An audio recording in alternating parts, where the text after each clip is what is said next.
narratives can you get for me to actually go beyond speaking about politicians talking to you, people tell you, giving you statistics. You know the statistics they tell you constituencies have this number of people, that kind of stuff. I was just like, can you just give me a very human idea of what's going on the ground wherever you are?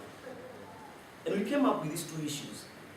And I was very lucky to work with 10 amazing writers who were actually out in the field, not pointing fingers, but saying, for example, in the Rift Valley, the mobilization of so-called violence happens this way, and it starts from this. A boy is in his house, boy, youth, 16 years old, 17 years old, and he comes out of his house, and he's told there's been a phone call from Nairobi that has said, let's refuse the elections.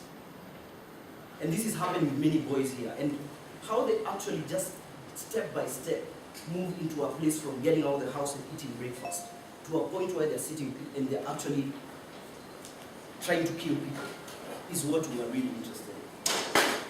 So that's a basic summary of both my theory and my kind of experiences on how to kind of cover these things. Are there any questions, comments so far? Thoughts? And if you don't actually comment, I'll point at you. I didn't understand what you said about the boy leaving his house. Oh, okay, let's a bit more detail. Okay. The story is basically this. You wake up today, then there's a phone call in the village to maybe the chief that tells you whatever dispensation you are has refused the results of the elections. And we must refuse. But at the same time, you get other conversations about that. The people who made the elections a problem for you are those people across the ridge who are different from you, who vote in other ways. So you mobilize and you give them weapons and you go there to fight. Yeah.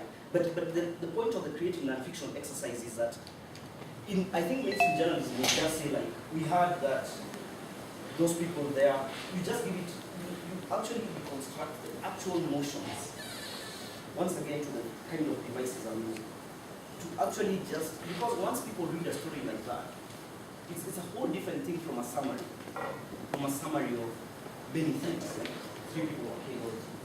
That's so distant. You need a story that walks you through that process. Even you, wherever you come from, whatever your political dispensations, you're like, actually, this is some kind of nonsense. Jennifer? I'd like you to tell us a bit more about your relationship break into this man's life. Because, having gone through such a scenario, you must have been so irritable, so and as an academician, we teach our students how to make questionnaires and talk about it, but in most cases they fail because of the kind of approach and the reception that they get. How do you make it to have performance with this kind of person? I was lucky. A friend of mine was doing a film on this, a documentary. But the guy, after our political system changed, he became a national figure. So he appeared on a national commission that was trying to find out what had happened in the Goldenberg thing. And he was a star witness. And because he was a star witness, he got some awards. Then a friend of mine was doing a film. So I asked the friend, can I come? Can I come and talk to this guy? And we just hit it off. He was very irritable. He was very traumatized. He was an alcoholic. So there was also there are a lot of issues going on. But it's also like you're going to do this kind of thing. I think the disadvantages with mainstream media or objective journalism or social science is that of course it creates these things.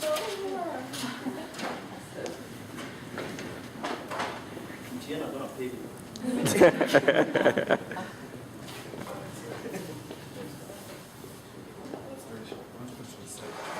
Behind the pot. The pot could support it.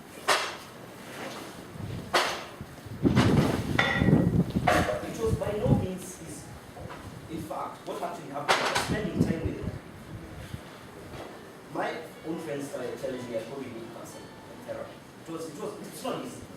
It's never easy. It's like you all know, it's not easy immersing yourself in even a life of someone who has problems, right? Even in just normal life, even when you're not working as a writer. But if you make the choice that this is what you want to do, and you want to do that book, and you want to risk all that, that's the choice you make. But a lot of details, and I'm happy to do them. The right question, I'll give you a free copy. Then you understand, and you could be in touch and you can ask more questions. Comments, questions, thoughts?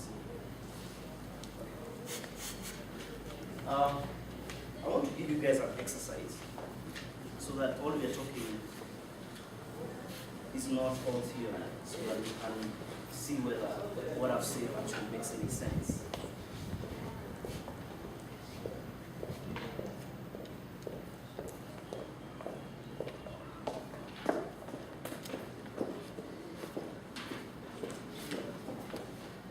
And by the way, that you want to get in touch directly, if you want me to read anything you've done, they have my details, and I'll do that. I'll just do one reading. That's all I can do. But the question of character. So, like, of course, all that I'm saying, I mean, does it make sense? Do you think that if you do all these things, that you can write a paragraph of character? So try this exercise. Just think of any object that you're very close to, at home, at work, anywhere. And try and locate it in the space that you give the object in, and describe it in the fullest. What it looks like, what it feels like, what it smells like, what it tastes like. Yeah, just do that.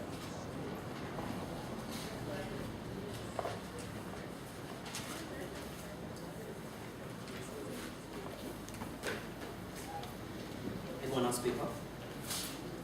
You know, it's paper, pen.